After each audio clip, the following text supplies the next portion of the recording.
언론이 다시 로또 아파트 논란을 일으키고 있습니다. 최근 주택도시보증공사가 사실상의 분양가 상한제인 고분양가 사업장 심사 기준을 발표하면서 재건축 아파트들이 마음대로 분양가를 올리기 더욱 어렵게 됐고, 그렇게 되면 분양받는 사람들만 대박 맞는 거 아니냐, 이건 불공평하다, 이게 우리 언론이 주로 하는 말이죠. 그렇게 볼 수도 있겠습니다만은 좀 관점을 달리해서 볼까요? 그동안 정말 로또 아파트로 대박 맞은 사람들은 누굴까요? 70년대 박정희 정부는 행정지도라는 것을 통해서 아예 아파트 평당 분양가를 딱 정해줬습니다. 70년대 보통 평당 50만 원, 80년대 보통 한 100만 원 정도 됐습니다. 정부가 분양가를 고시하면 건설사들은 무조건 그대로 따라야 했습니다. 이런 제도가 1988년까지 유지됐고요. 이걸 노태우 정부에서 원가 연동제로 바꾸긴 했습니다만 여전히 정부가 정한 표준 건축비가 분양가의 기준이 됐던 상황이었고요. 분양가 규제가 사라진 것은 99년 IMF 외환 위기 이후에 부동산 경기를 좀 살려보자는 취지였죠. 이랬다가 분양가 상한제가 다시 부활했던 것은 노무현 정부, 그리고 또다시 사실상 폐지된 것은 부동산으로 경기 살려보겠다고 했던 박근혜 정부였습니다. 결국 로또 아파트로 대박을 맞을 수 있었던 사람들은 곰곰이 생각해보면 기성세대였던 거죠. 70년대부터 90년대 말까지 분양가가 철저히 묶였을 때 아파트를 산 기성세대 상당수가 지금은 재건축 아파트를 중심으로 아파트 분양가 규제하지 말라고 항의하고 있는 것입니다. 그리고 그걸 언론이 그대로 받아쓰고 있는 상황입니다. 자, 오늘 오프닝 좀 길어졌는데요. 그럼 분양가를 자율화해서 아파트 가격이 막 올라가면 손해를 보는 사람은 누굴까요? 아파트 가격 올라가면 아직 집 안 산 사람들, 그리고 2030 미래 세대가 손해를 보겠죠. 자, 그럼 이 사람들은 과거 기성세대처럼 좀 싼 가격에 아파트 분양받으면 안 됩니까? 아파트 분양받아서 좀 이득 보면 안 됩니까? 경제정책의 효과는 누군가에는 이득이 되고 누군가에는 손해가 될 수 있습니다. 언론은 그 양면, 누구에게 이익이 되고 누구에게 손해인지 그걸 정직하게 보여주기만 하면 됩니다. 그러나 로또 아파트는 주로 부정적 뉘앙스로 사용되죠. 언론이 주로 집 가진 기성세대만을 대변하고 있다는 이야기입니다. 그건 과연 공정한가요? 안녕하십니까. 세상에 이익이 되는 방송 최경영의 경제쇼 출발합니다. 한국 20세 이하 청소년 축구 대표팀이 올 피파 청소년 월드컵에서 사상 첫 결승에 진출했습니다. 축구에 대한 관심이 급속도로 높아지고 있습니다. 가슴이 저도 두근두근 뜁니다. 이렇다 보니까 오는 16일, 3일 남았습니다. 16일에 열리는 우크라이나와의 결승전 앞두고 영화관, 유통가까지 월드컵 붐이 조성되고 있고요. 발빠르게 마케팅에도 나서고 있다고 합니다. 그래서 저희 최경영의 경제쇼에서 오늘 특별하게 한국 청소년 축구대표팀 결승 진출 기념으로 축구 이야기, 또 축구 속 경제 이야기 함께 전해드리겠습니다. 먼저 함께 하실 분들 소개합니다. KBS 스포츠국의 김기범 기자 나왔습니다. 안녕하세요. 네, 안녕하세요. 예. 요즘 일할 만 나시죠? 네, 신나게 일하고 있습니다. 바쁘긴 합니다. 일이 너무 많을 것 같습니다. 네. 예, 저도 사실은 스포츠국에 있어 봐서 이게 신나기는 하지만 일은 많아지니까 좀 괴로운 상황도 있죠. 너무 어려운 시간대에 경기하더라고요. 새벽 3시 30분. 그렇죠. 자, 제 옆에는 또 김태룡 축구 해설위원 나오셨습니다. 안녕하십니까? 네, 안녕하세요. 예. 약간 오늘 좀 늦으셨어요. 뛰어왔습니다. 가슴이 뛰어서 지금. 우리 대표 선수들 이 기량이 대단하던데 어떻게 평가하십니까? 일단 축구에서. 우선은 사실 이 자체가 좀 황홀한 것 같아요. 기분이. 지금 얘기만 해도 좀 가슴이 뛰고 이 결승 대진표에 코리아 리퍼블릭 딱 써 있었을 때 네. 실감이 안 났어요. 약간 좀 축구 오락 같기도 하고 네. 좀 그랬습니다. 그렇군요. 이번 주 그리고 최경영의 경제쇼 쭉 함께 나오시는 분이죠. 개그맨 이동엽 씨 나오셨습니다. 네, 안녕하세요. 대한민국! 예, 축구강 동엽이가 왔습니다. 축구가 확실해요? 그냥 일단 방송에 맞춰가야 되니까. 네, 온 이유가 있어야 될 거 아닙니까? 네. 제가 알기로는 야구. 그러지 마십시오. 오늘부터 축구 강입니다. 예, 그러시군요. 네. 오늘의 돌발 경제 퀴즈 내드릴게요. 오는 일요일 새벽 1시에 열리죠. 우크라이나와의 결승전에서 축구 대표팀이 힘낼 수 있도록 그냥 네. 돌발 경제 퀴즈가 아니군요. 응원 메시지를 받고 그다음에 예상 스코어를 남겨주시면 네. 스코어 맞추신 분들한테 다음 주에 선정해서 제작진이 특별하게 뭐 이 여름에 네. 장마철이라고 제습제를 준비했다. 진짜. 제습제 선물 보내드리고요. 네. 응원글과 예상 스코어는 짧은 문자 50원, 긴 문자 100원에 정보 이용료가 부과되는 샵 9730번으로 문자 보내주시고요. 무료인 뭔가 콩과 마이케이로 보내주셔도 됩니다.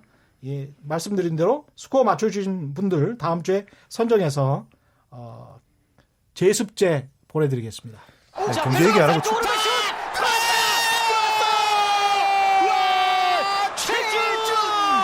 선취 득점 1대0입니다. 18개째 막았고 자 다시 한번 왼발 칼라수스 경기 끝났습니다. 대한민국 사상 처음으로 결승에 진출합니다. 흥분되지요. 사상 처음 있는 일인데 잘은 모르지만 전술적으로 성공한 것 같아요. 제 생각에는 2대1로 이길 것 같아. 선수들한테 나는 잘하리라 믿고 우승하리라 확신합니다. 2대1로 이길 거예요. 젊은 선수들의 열정이 대단한 것 같습니다. 투지가 대단한 것 같습니다. 그래서 꼭 이번에 우승할 것 같습니다. 3대0 확실하게 이길 것 같습니다. 대한민국 화이팅! 대한민국 축구 화이팅! 2대0. 3대0. 이강인이 있어서 할 수 있다. 이강인 프리킥 찰 때 그 표정 예술이었어요. 상대방을 다 속였어. 그것 때문에 결승전도 이길 수 있다. 뭔가 두근두근해요. 우리 선수들 다치지 않고 건강하게 이번에 결승 꼭 이겼으면 좋겠어요. 화이팅! 5대0으로 이겼으면 좋겠어요. 준비를 열심히 했으니까 꼭 이길 것 같습니다. 너무 팀워크가 너무 좋아요. 짜릿하다. 이강인 화이팅. 탈압박 드리블 패스. 한국의 메시가 될 것 같습니다. 우리 태극 전사들 화이팅! 일요일날 꼭 볼 거예요. 분명히 이겨요. 우리나라 선수들이 정말 이렇게 잘할 줄 몰랐습니다. 예, 정말 장합니다. 화이팅! 대한민국! 예, 많은 분들이 응원 메시지 보내주시고 계시는데요. 저희 문자 메시지에도 대략 2대0, 2대1, 3대1, 1대0 뭐 이런 숫자가 많이 나오고 있습니다. 네. 일단 예상을 먼저 해보죠. 어떻게 생각하십니까? 뭐 바람은 당연히 우승했으면 좋겠죠. 네. 근데 뭐 우크라이나도 기록을 보면 굉장히 수비가 탄탄한 팀인데, 근데 저는 그냥 개인적인 생각에 정말 한 골 차로 승부가 갈리거나 연장전에 가거나 혹은 아예 스코어 차이가 크게 날 것 같아요. 누가 이기든. 그래요? 예, 뭐 왜 그렇게 2대1 보시는 뭐 거예요? 그런 접전은 아니고. 그래요? 예, 결승전 특성상 또 20대 선수들이 아직은 심리적으로도 뭐 완성체는 아니라서. 한번 무너지면. 예, 그게 좀 쭈쭈쭈쭉 들어갈 것 같은 느낌도 들고요. 그게 우리 팀이면 안 되는데 말이죠. 누가 이기든 간에. 예, 김기범 기자는 어떻게 생각하세요? 전 좀 기자답게 냉철하게 이렇게 예상해 보겠습니다. 어느 팀이든 두 번째 골을 넣는 팀이 우승할 것이다. 이야. 어때요? 어느 팀이든 그럴 두 듯해요. 번째 골을 넣는데 두 골은 난다는 거네요. 두 골은 난다. 이게 그 청소년 대회이기 때문에 골은 결승전이지만 잠그는 경기하지 않을 거고 패기 있게 맞부딪힐 거다. 그래서 골이 많이 날 것이고 그 중에서 두 번째 골 2대0을 먼저 가던 1대1을 만들든 간에 두 번째 골을 넣는 팀이 이길 확률이 높다라고 두 번째 골까지 예측입니다. 가면 경기를 굉장히 재밌겠네. 그러니까요. 예. 후반까지 가고. 골이 많이 나고 화끈한 경기에서 어느 팀이 이기고 지더라도 후회 없는 경기했으면 좋겠습니다. 근데 이번에 전반적으로 보면 상당히 이 팀이 활기차게 느껴지고 선수들이 이 분위기 아주 좋습니다. 팀워크도 좋은 것 같고 이번 대회에서 우리 선수들이 뭔가 특별하게 달랐다 이렇게 생각할 수 있을까요? 우선 이 선배 세대들만 해도 약간 세계 무대에 대한 두려움이 있었어요. 그랬었는데 지금 이번 젊은 선수들은 그런 게 전혀 보이지 않는 것 같고 2000년대 들어서 이렇게 꾸준히 좀 노력한 결과 같습니다. 그러니까 2000년대 이후에 이번이 10번째 20세 월드컵 대회인데 그동안 한국 대표팀은 16강 3번, 8강 2번 진출하면서 조금씩 성장은 해왔어요. 그러니까 사실 또 이제 지금 멤버들은 정종영 감독과 17세 대표팀 시절부터 뭐 2, 3년 쭉 발 맞춘 멤버들이다 보니까 더욱더 끈끈함이 보이는 것 같습니다. 그렇군요. 이강인 선수 있잖아요. 네. 다 아시죠? 네. 이강인 선수가 18살 이강인. 대회 시작하기 한 2, 3주 전에 그냥 인터뷰하면 했어요. 이번 대회 네. 목표가 뭐냐? 그러니까 우승이래요. 네. 저는 이렇게 인터뷰하는 선수는 제가 처음 봤습니다. 15년 축구 기자하면서 자, 이번 대회 목표 좀 얘기해 주시려면 뭐 멋지다. 이제 네. 4강 신화 재원까지 나옵니다. 근데 우승입니다. 그럼 어떻게 얘기하냐? 담담하게 그냥 매 경기 골 넣고 이기다 보면 뭐 네. 우승해야죠. 뭐 이렇게 얘기하는 건데 그 당시만 해도 기자들이 네. 아이 설마. 허무맹랑하구나. 좀 약간 좀 4차원이다. 네. 이랬는데 이강인 선수의 악수옥이 지금 결승까지 온 거예요. 그리고 그게 허언이 아니었고 정말 자신감이었다라는 생각이 지금 기자들도 좀 반성하고 있습니다. 근데 네. 처음 시작할 때는 네. 우리나라가 죽음의 조였다. 그렇죠. 그리고 처음 시작할 때 1패를 먼저 맛보고 시작했잖아요. 아주 스타트가 안 좋아. 포르투갈이 또 굉장히 강력한 모습을 보여줘가지고 역시 그러니까요. 세계 무대 유럽의 강팀은 역시 벽이 높구나라고 생각했는데 네. 그 다음부터 이상하게 잘 풀렸습니다. 예. 예. 그래서 원래 우리 팀 이름이 꾸역꾸역 팀이다. 네. 꾸역꾸역 계속 이겨가는데 설마 결승전까지 갈까 했는데 왔어요. 네. 네. 저희가 지금 이제 경제 이야기, 월드컵과 관련된 경제 이야기를 해야 되는데 축구 이야기가 좀 재밌으니까 좀 더 해볼게요. 네.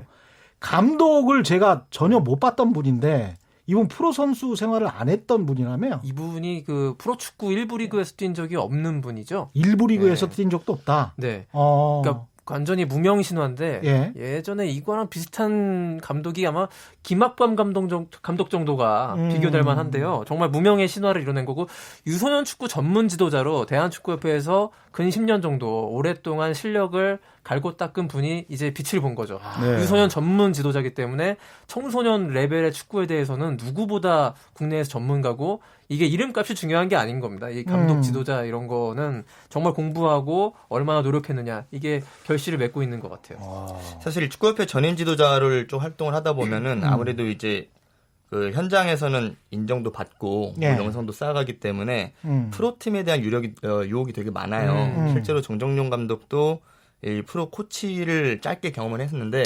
그렇군요. 내가 가야 될 곳은 유소년이다. 나는 한 우물만 판다. 그런 마음으로 지금 이 유소년 카테고리를 10년 쭉 하다 보니까 이번 팀에 대한 이해도도 높고 선수들도 감독 스타일을 잘 알고 있고 그러다 보니까 굉장한 시너지가 나고 있습니다. 참고로 여기 경제쇼니까 국가대표팀 뭐 성인 국가대표팀 감독의 연봉은 뭐 굉장히 많죠. 그러나 유소년 지도자의 연봉과 프로팀 정확히 액수는 공개되지 않습니다만 그냥 셀러리맨 수준의 그 저 연봉을 받고 국가대표팀 유소년 지도자로 봉사하는 것입니다.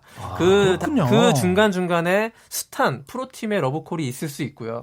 그 러브콜을 끝내 극복하지 못하고 다 많이들 가시거든요. 근데 이 정정영 감독 같은 경우에는 진짜로 오래 기다리고 참은 결과가 이렇게 최고 결실로 나타났으니까 이번에 갔다 오고 나면 러브콜 말 받으면 지금까지 했던 것들 정정하지 않겠습니까?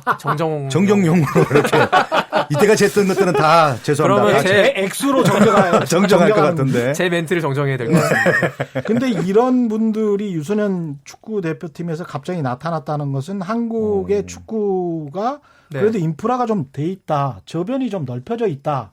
이런 생각도 가질 수도 있겠는데 우리가 스포츠 선진국이다. 뭐 이런 느낌은 또 안 든단 말이죠. 우리가 월드컵에 뭐 지금 9회 연속 진출했죠.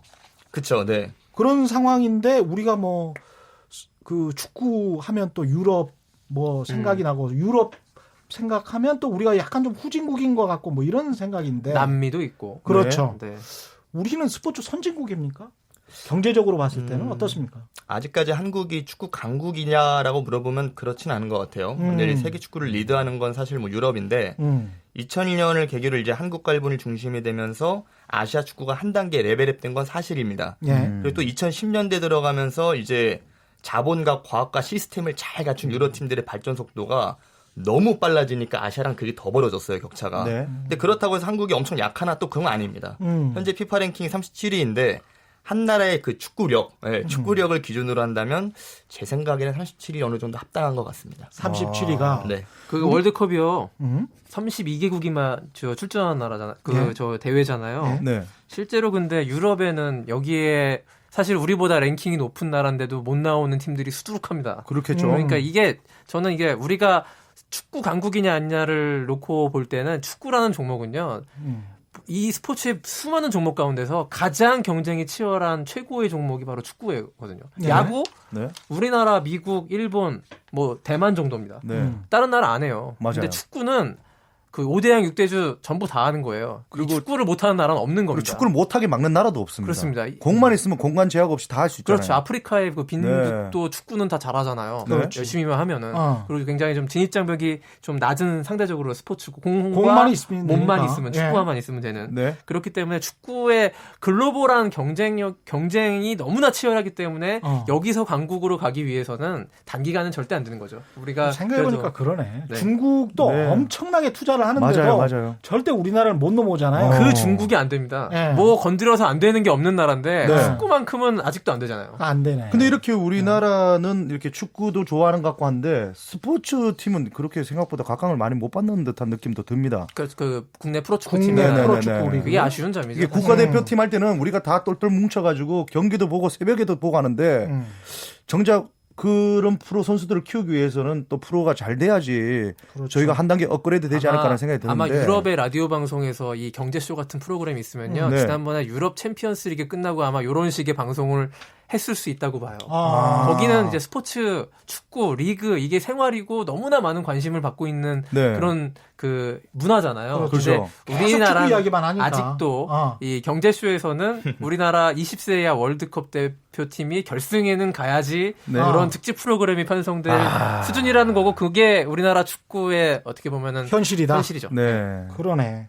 그러니까 경제나 상업 측면으로 이렇게 말씀을 해 보니까 축구가 전 세계인으로부터 가장 높은 인기를 누리는 스포츠. 압도적입니까 뭐 이게? 다른 뭐 농구도 있고 말씀하셨지만 뭐 골프도 있습니다만 그렇죠. 예. 남녀노소 빈국 부자 나라 가난한 나라 가리지 않고 모든 나라가 다 관심 있고 열정적으로 참여하는 종목은 축구밖에 없다는 축구가 겁니다. 좋은 게 신체적 제약이 없어요. 농구는 키 큰 사람이 해야 되고, 그렇죠. 뭐 씨름은 뚱뚱한 그러네. 사람이 해야 되는데, 메시. 축구는 동료배처럼 작아도 예. 축구를 찰 수 있습니다. 잘할 수도 메시, 있고. 마라도나 다 네, 작은 다 작죠. 선수들이잖아요. 예, 예. 그러다 보니까 전 세계인들이 좋아하는 것 같은데 이번 우리 20세 이하 축구단들이 이렇게 만약에 우승이든 결승전에 올라갔어요. 그럼 이 경제적 파급 효과가 좀 있습니까, 근데? 어떻게 보세요? 쓱 다 피하시면 어떡합니까? 경제 쪽은 좀.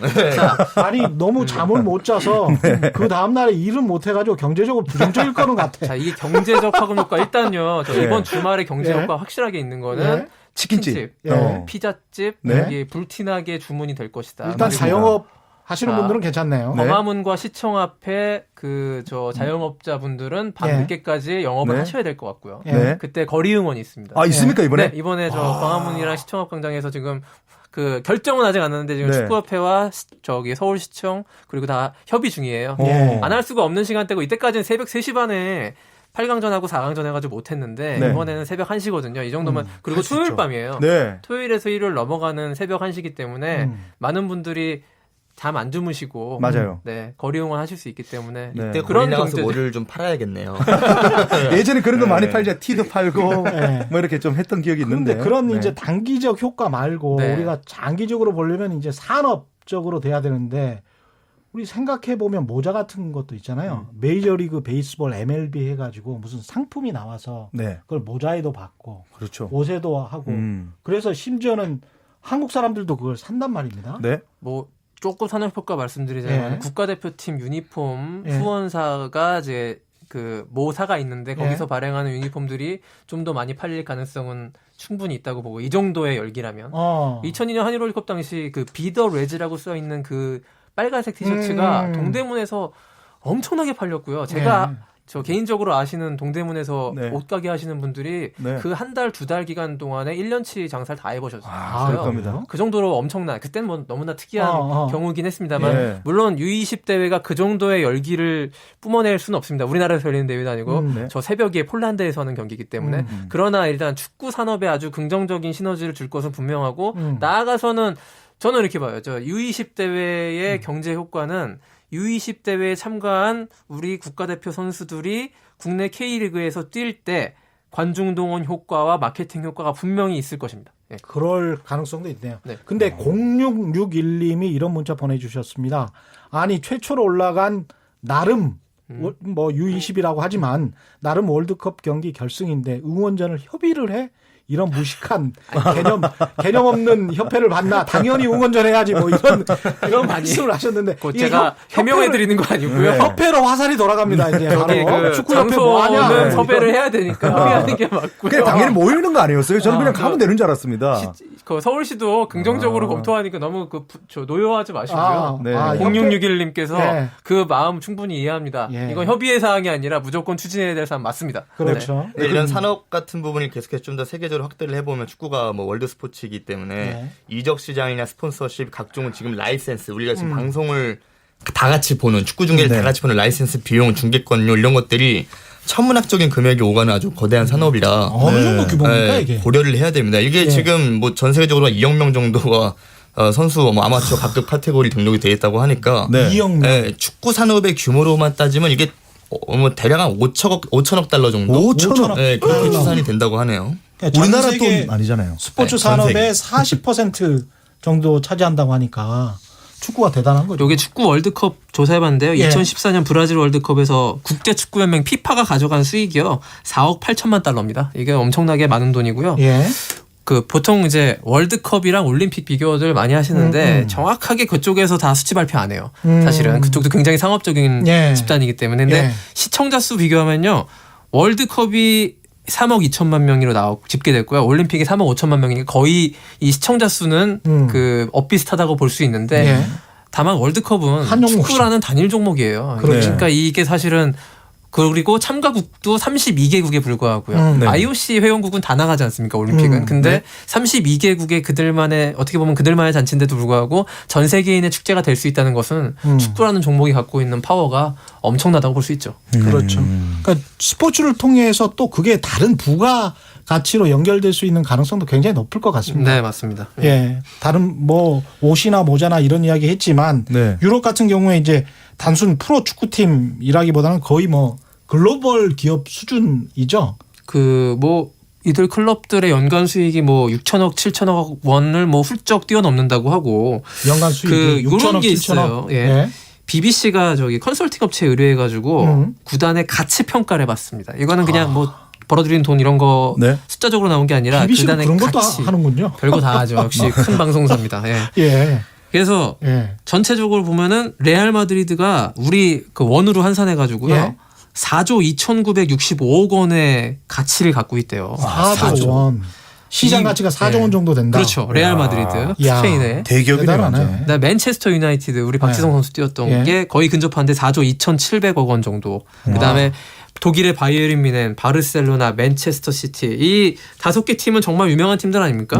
공통점이 이제 M이 들어간다는 그 스펠링에 M 구단들인데 유럽 축구는 M이 꽉 잡고 있습니다. 사실 이 구단들은 진짜 그러니까 중동의 뭐 석유 재벌이나 러시아의 석유 재벌 같은 이 돈 많은 사람들이 이 첼시나 유럽 구단들을 인수하려고 계속 이 지난 10년, 20년 동안 대자본이 이렇게 침투하고 거기에 대해서 충분히 그 대자본이요 그냥 봉사하려고 돈 쓰는 게 아니잖아요. 그렇죠. 거기에 대한 수익을 벌 수 있기 때문에 그거 굉장하지 않습니까? 광고 수입도 어마어마하게 있습니다. 그러면 예전에 삼성전자가 이제 첼시 했었죠. 광고, 유니폼 광고 이제 삼성 이렇게 했지 않습니까? 거기에 대한 그 어떤 그 프리미엄 광고 효과, 정확하게 집계될 수 없는 숫자로는 그렇지만 이미지가 주는 이미지. 삼성과 첼시 유럽 프리미어리그 최정상의 팀이 보여주는 이미지. 이 제품은 프리미엄 제품이다라는 그런 걸 원하는구나. 기업들이. 그러니까 뭐 구단들이 돈을 그렇게 잘 벌고 보자다 보니까 선수들도 스타 플레이어도 어마어마할 거 아니에요. 그러네요. 메시 연봉이 어느 정도일 것 같으세요? 메시 연봉 얼마입니까? 한 몇 천억 되지 않겠습니까? 몇 천까지? 몇 천억? 그 정도 줍시다. 가장 정확한 시간에 발표된 게 1,087억이래요. 아유, 진짜 많네. 몇 천억 되잖아요. 1,800억? 1,087억. 1,087억. 연봉만 그렇습니다. 연봉만. 구단에서 주는 월급 다 합한 게 이제 광고비 이런 것도 다 제하고요. 그런 거는 이제 다 합해 보니까는 1,500억 원 정도를 1년에 번다고 해서 메시가 1년에 가장 돈을 많이 버는 스포츠 스타로 올해 선정됐어요. 1,500억. 그럼 야구 쪽으로 넘어가면 제가 유현진 선수가 이게 정확한 수치인지 모르겠지만 한 1,800억 정도로 해서 이게 단연 계약으로. 네, 단연 계약으로. 유현진 선수 연봉도 이번에 FA 대박 쳤지 않습니까? 1년짜리 단기 계약에서 207억 원 벌어요. 그러니까 류현진 얘기 나온 김에 이제 류현진과 비교되는 우리나라 축구 선수 손흥민이 있습니다. 그렇죠. 요즘에 저 게시판 같은 데 보면요. 손흥민 대 류현진 해가지고요. 누가 더 유명하냐 세계적으로 누가 더 잘 나가냐 이런 거 좀 야구대 축구 해가지고 사실 답이 없는 논쟁들 많이 벌이시는데요. 손흥민 연봉이 106억 원이에요. 106억. 예, 저 유럽 축구 선수들은 주급으로 따집니다. 일주일 주급이 약 2억 원이 넘고요. 그래서 106억 원 벌고 류현진 선수가 그거보다는 좀 한 많이 벌고 있죠. 지금 LA 다저스에서 워낙에 FA 대박을 쳤기 때문에. 예. 근데 손흥민 선수도요.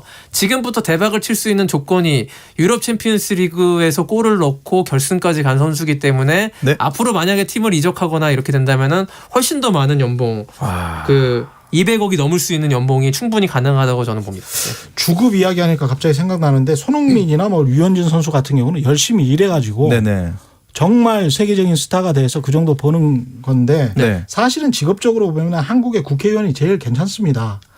왜냐면 한 달에 한 8시간 일해서 1,200만 원을 벌기 때문에 제일 짭짤한 겁니다. 그게 사실은. 최경영 씨 개그맨 해도 되겠어요? 재밌네요. 근데 이렇게 많은 연봉을 주고 어떻게 그러면 수익을 내는 거예요? 막 한 사람한테 1,000억씩 줘도 이게 수익이 납니까? 구단 입장에서. 유니폼 많이 팔려요. 그래요? 네. 저 메시 유니폼 살려고 줄을 서고요. 그리고 그분 보려고 관광 상품 이런 것도 만들지 않나요? 그리고요. 제가 맞습니다. 정확한 바르셀로나의 그 캄프누 경기장의 스타디움 투어. 투어 굉장히 많이 가고 저도 만약에 이제 저처럼 스포츠를 좋아하는 사람이 유럽 여행을 간다 이러면은 축구 경기 꼭 보러 가잖아요. 요거 패키지를 낄 것 같아요. 그 유럽 챔피언스 리그나 아주 빅 경기를 관람하는 스케줄을 짜서 유럽 여행을 간다. 굉장히 좋은 여행 방법이거든요. 그러니까 기본적으로 일단 유럽의 그런 유명 구단들은 해온 역사가 있고 쌓아놓은 그런 바탕이 있어서 기본적인 어느 정도 자생력은 있어요. 예를 들어서 뭐 관중 수입 말씀하신 뭐 스타디움 투어 그리고 유니폼 판매 그 외에 별도로 이제 큰 스폰서들이 아주 천문학적인 금액을 제공을 하면서 후원을 붓다 보니 뭐 수익 자체는 굉장히 많이 나죠. 근데 그럼에도 불구하고 이제 꽤 몇몇 구단들이 적자 경영을 하고 있는데 근데 큰 걱정이 없는 게 큰 구단일수록 수입은 계속 앞으로 증가가 하는 흐름이라 이게 지금 생각해 보니까 광고 단가 지금 후원금 말씀하셨지만 광고 단가가 우리 프로축구하고는 비교가 안 될 것 같습니다. 그럼요. 저 A보드 광고 뭐 저도 제가 그쪽 구단 관계자가 아니라서 모르는데 거기 A보드에 무슨 항공사 광고 있고 막 그렇잖아요. 그렇죠. 얼마나 많은 돈을 주겠습니까? 그러네요. 거기서. 거기 계속 또 TV 화면에 비치고 뭐 몇억 명씩 시청하고 그래버리면 이제 그럴 수밖에 없겠네. 구단이 이제 인건비죠. 선수에 대한 투자를 게을리할 수 없는 건요. 투자한 만큼 결과가 나오고 그 결과는 돈으로 연결되기 때문인데요. 자, 프리미어리그 영국 프리미어리그를 보면요. 그 1부 리그에 20개 구단 있지 않습니까? 20개 구단한테 연맹이라고 해야 되냐? 거기서 이제 1년에 배분해 주는 돈이 있습니다. 이게 중계권과 뭐 스폰서 수 이런 것들을 공평하게 나누거든요. 그래서 총 국내 TV 중계권 영국 국내 TV 중계권 계약이 3,440만 파운드를 계약을 했고요. 그다음에 해외 중계권도 있고 이게 4,830만 파운드. 그 스폰서 수익 배분액 500만 파운드 이렇게 돼가지고 이거를 각 구단한테 주는 게 있고 거기다가 이제 각 구단들은 그걸 공평하게 받는 그 수익 외에도 1부 리그에 살아남으면 1부 리그에 살아남으면 이런 돈을 분배받을 수 있는 것이고요. 만약에 이제 리버풀 같은 경우에는 유럽 챔피언스 리그 우승했잖아요 이번에. 그때 유럽 챔피언스 리그 우승 상금까지 더하고 이렇게 해서 투자한 만큼 근데 그 우승하려면 그 모하메드 살라흐 같은 최고의 골잡이를 데려와야 되는 거죠. 리버풀도. 그러네. 데리고 있어서 연봉 줘야 되는 거기 때문에 투자와 수익이 계속 왔다 갔다 하고 레알 마드리드 같은 경우에는 계속 한마디로 돈질 하잖아요. 그런데도 불구하고 돈 가장 아까도 말씀드렸다시피 시장 가치가 가장 잠재력이 몇 조에 달하는 그런 구단으로 인정받고 있습니다. 그렇게 이 투자가 그렇게 밑 빠진 독에 물 붓기는 결코 아니라는 것입니다. 아니 근데 저는 궁금한 김태룡 해설위원님은 이런 내용을 잘 모르세요? 왜 한마디도 안 하고 있습니까? 이런 식으로 하면 출연료 제가 받아갑니다. 저는 좀 스스로 좀 생각하면서 이 정도였구나 감탄하고 있어서 말 나온 김에 사실 핵심 또 중계권 부분이 또 많잖아요. 맞아요. 그렇죠. 근데 사실 중계권 하면 요즘에 가장 인기 있는 게 잉글랜드 프리미어리그인데 프리미어리그가 이제 2016부터 19까지 중계권 계약을 했는데 이 중계권으로 벌어들이는 금액만 한국 돈으로 12조래요. 12조요? 12조. 그래서 어쨌든 아까 말씀하신 것처럼 프리미어리그는 전체 중계권료의 50%를 이제 20개 팀에 공통적으로 분배를 하는데 네. 많이 받는 팀이 한 2천억 받고 중계권료로만 그리고 인기 있는 팀이 네, 정말 적게 받는 팀도 1,000억은 받습니다. 와. 살아남으면 1부 리그에 잔류만 하면 돈이 보장되는. 아 그것도 막 잘못하면 일부러 떨어집니까? 그 시즌 말미에요. 저 1위를 누가 하느냐도 중요한데요. 강등을 누가 안 당하는 2부 리그로 그러네. 누가 안 떨어지냐가 어떻게 보면 1위 경쟁보다 더 치열한 겁니다. 여기가 살아남기 위해서. 중계권을 받기 위해서 네, 돈이 연결돼요. 마지막에. 그러면 지금 말씀하신 게 광고 단가, A보드 광고 단가랄지 그다음에 관중 수입 빼놓을 수 없을 거고요. 그렇죠. 그다음에 부가 수입 있을 거고 후원금 있을 거고 중계료 이야기를 했는데 그런 비중으로 따지면 중계료가 가장 클까요? 글쎄요. 아까 중계권료가 지금 가장 클 것 같습니다. 예, 제가 봐도. 구단의 수익으로 본다면 저는 중계권료가 가장 비중이 높은 걸로 알고 있습니다. 아, 네. 그러네요. 한 구단이 2천억 정도 가져가 버리면 네. 유럽 구단들은 그리고 관중 수익이 엄청날 것 같아요. 그게 우리가 항상 매진되는 그러네. 거잖아요. 네. 비어 있는 거 보셨어요? 거의 못 못 봤습니다. 봤습니다. 네. 우리처럼 TV 방송사 입장에서는 이렇게 중계료가 높아지면 저희는 못하죠. 근데 지금 그래서 못하네. 우리가 저 K리그 중계 KBS와 다 하고 있는데요. 네. 아직 뭐 저희한테는 다행이고 K리그한테는 좀 나쁜 일입니다만 그러네. 중계권료가 아직은 저평가돼 있고. 그러네요. 네. 그래서 예, 충분히 할 수 있는데 이 프로 야구 같은 경우에는 좀 흥행이 되고 인기가 많다 보니까 중계권료가 해마다 치솟고 있어서 네. 저희 지상파 방송사들도 근데 이게 중계권을 가져왔잖아요. 네. 근데 사람들이 많이 안 봤다. 그럴 때는 어떻게 됩니까 그러면? 손해죠.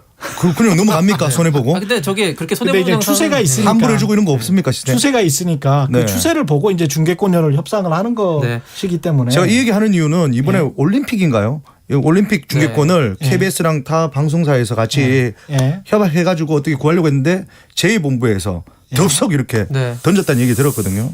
그런 거는 뼈 아프고 아쉬운 얘기지만 JTBC가 2020년 올림픽부터 그쪽에 이제 중계권을 거액을 들여서 이제 코리아 콘소시움이라고 해서 KBS, MBC, SBS 지상파 3사가 이제 같이 협상을 했는데 여기와 별도로 JTBC가 더 높은 금액을 IOC에 제시를 해서 그쪽에서 2026년부터 하계 및 동계 올림픽을 중계하게 된 안타까운 소식을 전합니다. IOC만 신났네요. 네. 이거 그렇죠. 그쪽으로 이제 심하게 베팅을 한 건데 심하게 베팅한 이유는 아무래도 이제 방송사의 이미지나 뭐 이런 것 때문에 그렇죠. 그랬겠죠. 그 올림픽이라는 보편성 과거에 있으니까. 그 지상파 세 번째로 들어온 SBS의 전략이 그랬지 않습니까? 스포츠 콘텐츠를 통해 스포츠 이벤트를 통해서 프리미엄 방송이라는 어떤 이미지를 스테이션 이미지를 정립해 나갔거든요. 아까 맞습니까? 또 첼시, 삼성 이야기할 때 프리미엄 이미지 말씀을 하셨는데 결국은 이제 스포츠를 통해서 이미지를 사는 거군요. 그렇죠. 서로 간에. 이게 그게 더 무서운 거죠. 근데 그 이미지를 우리 K리그가 어떻게 보면 이 축구 산업이 발전하려면 K리그가 만들어야 된단 말이죠. 그런 프리미엄 이미지를 어떻게 만들 수 있습니까? 그러면 스타일까요?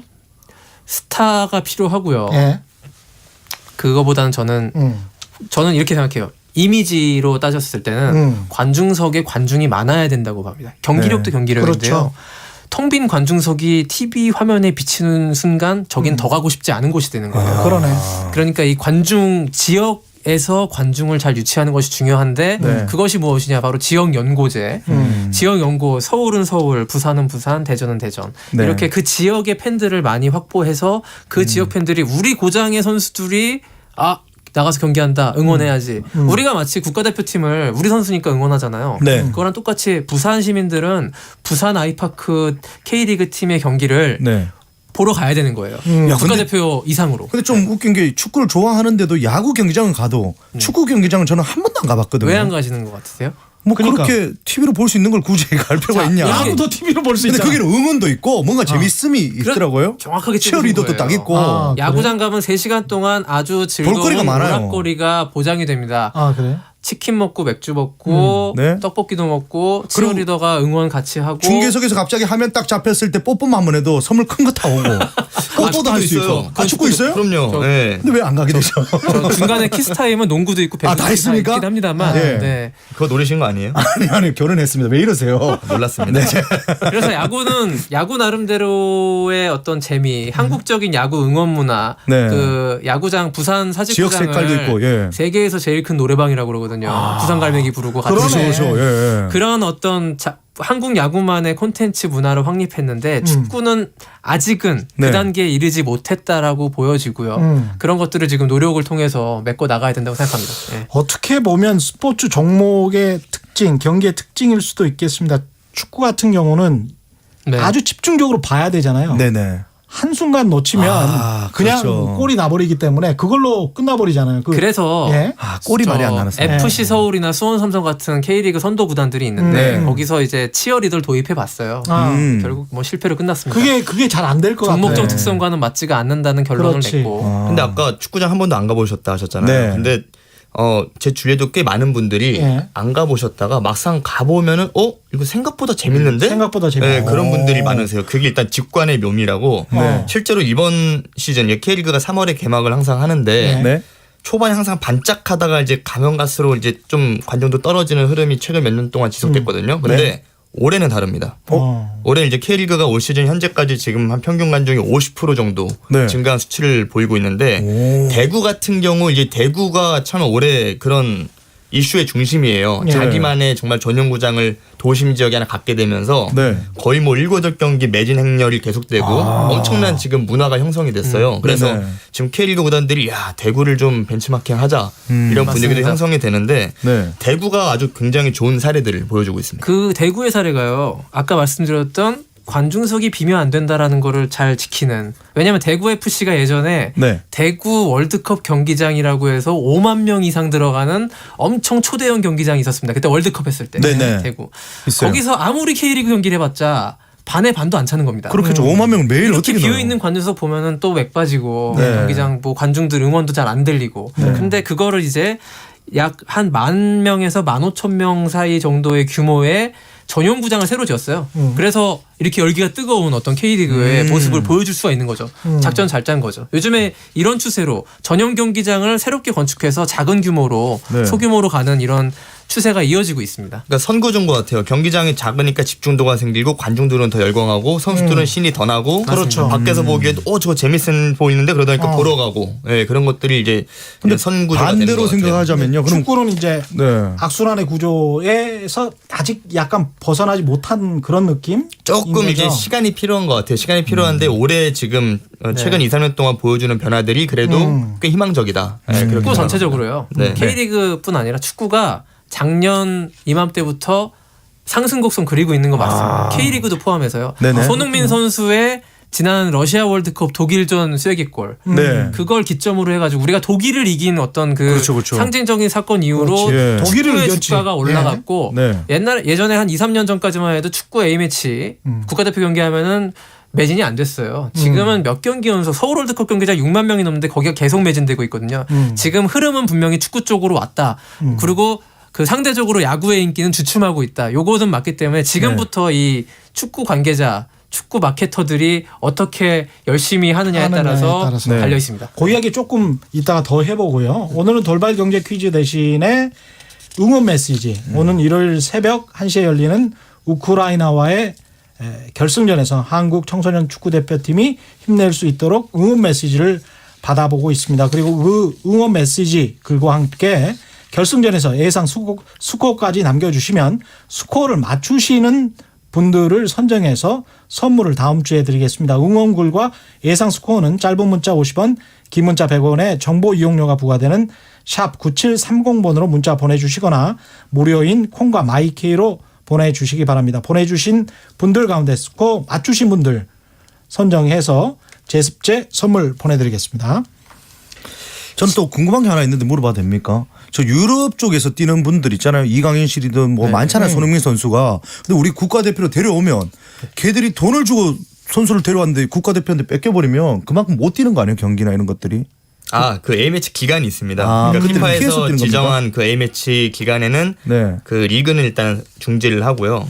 그때 이제 대표 선수들이 차출이 되면 그 기간에는 의무적으로 이제 들어와서 각 국가대표로서 이 대표팀의 의무를 해야 되는 그런 룰이 있습니다. 그래서 이강인 선수 같은 경우에는 이 대회가 5월 말 이때부터 소집이 돼가지고 아직 리그가 안 끝났던 그래서 스페인 구강컵 이게 남아 있어가지고 이 선수가 차출이 되느냐 마느냐를 놓고 왜냐하면 그 리그가 안 끝났을 때는 이 선수를 내주지 않을 권리가 있어요. 그렇죠. 구단에서 그랬는데요. 이강인 선수가 그때 주전이 아니었거든요. 네. 자연스럽게 그냥 들었습니다. 근데 이번에 그러면 이강인 선수는 이제 주가가 한창 올라갈 것 같아요. 지금. 이제 자기 이제 복귀하게 되면 이제 아마 본선에 뛸 수 있고 뭐 그런 거 아닙니까? 이제부터는 어떻게 됩니까? 그러니까 지금은 이제 뭐 시즌이 마무리돼서 네. 이제 뭐 이번 대회 끝나고 돌아가면 휴식기에 접어들겠는데 뭐 다음 시즌 이제 발렌시아에서 이강인 선수 입지 뭐 어떻게 활용될 것인가 여기에 대해서 지금 뭐 벌써 뭐 이야기가 많이 나오고 뿐만 아니라 이제 이적설 몸값도 유럽의 꽤 유명한 구단들이 이강인을 탐낸다 이런 것들이 있어서 여름에 아주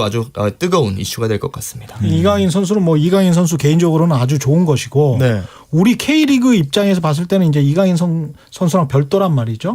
우리 저 청소년 축구 대표팀 선수들이 K리그로 돌아와서 이 붐이 좀 계속 이어져야 될 것 같은데 그렇죠. 그런 측면은 또 그런 면에서 저는 오히려 성인 월드컵에서의 활약보다 20세 이하 월드컵에서 이렇게 센세이션을 일으킨 게 K리그 발전에는 더 도움이 될 것이다. 이 선수들이 당장 이렇게 잘한다고 해서요. 해외에서 스카우트를 해갈 정도의 선수들이 많이 양산되진 않을 거예요. 그렇죠. 그냥 한일 월드컵 당시에 우리가 4강 갔을 때는 뭐 이영표 선수 나갔죠. 박지성, 송정국 다 나갔는데요.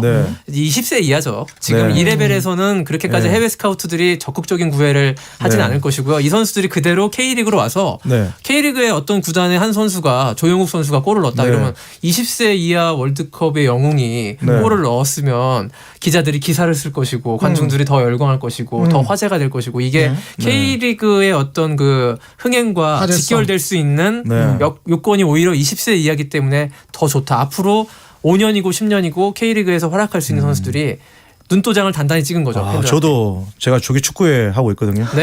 그 친구들 좀 어떻게 섭외 안 되냐고 계속 저한테 그 지금 차로 우리 한번 차로 나오라고 해줘 뭐 이렇게 부탁하는데 그게 쉽지가 않더라고요. 그 조기 축구회 하시던 분들이 경기장 가시는 거예요. 직관을 하시는 거예요. 그렇죠. 그게 축구 발전입니다. 네, 알겠습니다. 그 야구랑 비교를 계속 하게 되는데 야구도 그렇고 축구도 그렇고 지역 연고죠.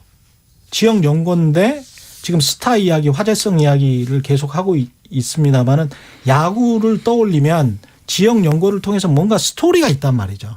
옛날에 해태, 기아, 뭐 롯데, 삼성, LG, 두산 나름의 어떤 스토리가 있단 말입니다. 근데 이제 축구는 지역 연고인데 스토리가 떠오르지가 않아요, 사실. 맞아요. 각 연고팀에서 그렇게 보면 구단들이 그 지역 연고에 어떤 강한 그 유대 관계를 갖고 그걸 스토리를 만들려고 하는 그런 노력이 좀 부족했던 거 아닌가 그런 생각도 들기도 하고 노력이 충분하지 못했던 건 사실이고 노력을 계속하고 있고 그게 가장 중요한 요건이라는 거를 K리그 연맹과 각 구단도 충분히 잘 알고 있습니다. 이게 일본 제2리그의 성공 사례가 다 지역 연고로 기반으로 했기 때문에 알고는 있는데 제대로 그걸 알고 시행하는 것은 좀 현실과 이상의 괴리는 분명히 있는 것이죠. 그렇죠. 근데 야구랑 축구는 사실 태생부터 조금 차이가 있는 것 같아요. 야구는 처음부터 시작할 때 지역연고제를 도입을 한 걸로 알고 있고 축구는 어떻게 보면 순회 서커스처럼 이번 라운드는 어디 저번 다음은 그렇게 해서 시작을 했고 물론 이제 지금은 축구는 뭐 지역연고제 하고 있죠. 근데 뭐 이제는 뭐 지역연고 또 산하 유스팀 그런 것들 육성시키면서 뭐 지금은 중요성을 잘 알고 있는데 제 생각에 좀 시간이 필요할 것 같아요. 시간이 필요하다. 아까 뭐 제1교 말씀도 하셨지만 사실 좀 한국의 모든 이런 정책들이나 그런 문화들이 좀 특수한 상황이잖아요. 그래서 아무리 해외에서 좋은 시스템이나 정책이 있어도 한국에 또 적용되는 거는 또 다른 문제인 것 같아요. 맞습니다. 참 1분 정도밖에 안 남아서 청소년 월드컵 결승전 3일 남았는데요. 우크라이나와 우리 청소년 대표팀 관전 포인트 재밌게 보는 법 한 가지씩 말씀을 좀 해 주십시오. 저는 사실 이번에 우리 어머님이 전화 왔어요. 제가 또 야구 선수들하고 또 친한데 이대호 선수랑 친한데 입세 축구 보면서 야 동엽아 큰일 났다. 이대호 좀 잘해야 되겠다. 왜요? 이번 경기 안 나온다. 뭐 이런 거예요. 아직까지 어머님이 축구 선수, 야구 선수 잘 몰라요. 그러다 보니까 이제 선수들 이름을 좀 외워서 누가 어디 포지션에 있다. 이런 것들을 좀 보면서 보면 더 내가 키우는 선수 같기도 하고 그런 느낌이 좀 들 것 같습니다. 재밌는 좋습니다.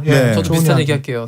이번 대표팀 뭐 11명 나와서 뛸 때 자기 지역에 있는 선수 한 명 딱 집으셔가지고 그렇죠. 그 지역 고장의 선수라고 생각하고 응원해 주시고요. 그렇죠. 이 대회가 끝나고 나서 그 선수가 뛰는 소속팀을 한번 응원하러 가시는 거 어떨까요?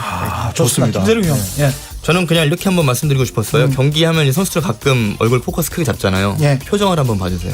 표정을. 이 선수들이 어떤 표정으로 뛰는지 확실히 선배 세대들과는 다른 표정으로 뛸 것 같습니다. 가끔씩 이렇게 욕 같은 거 맞춰야 됩니다. 지금까지 KBS 김기범 기자, 김태룡 축구 해설위원 그리고 이동엽 씨 함께했습니다. 고맙습니다. 안녕히 계세요. 안녕히 계세요. 저는 KBS 최경영 기자였고요. 내일 4시 10분에 다시 찾아뵙겠습니다. 지금까지 세상에 이익이 되는 방송 최경영의 경제쇼였습니다. 고맙습니다.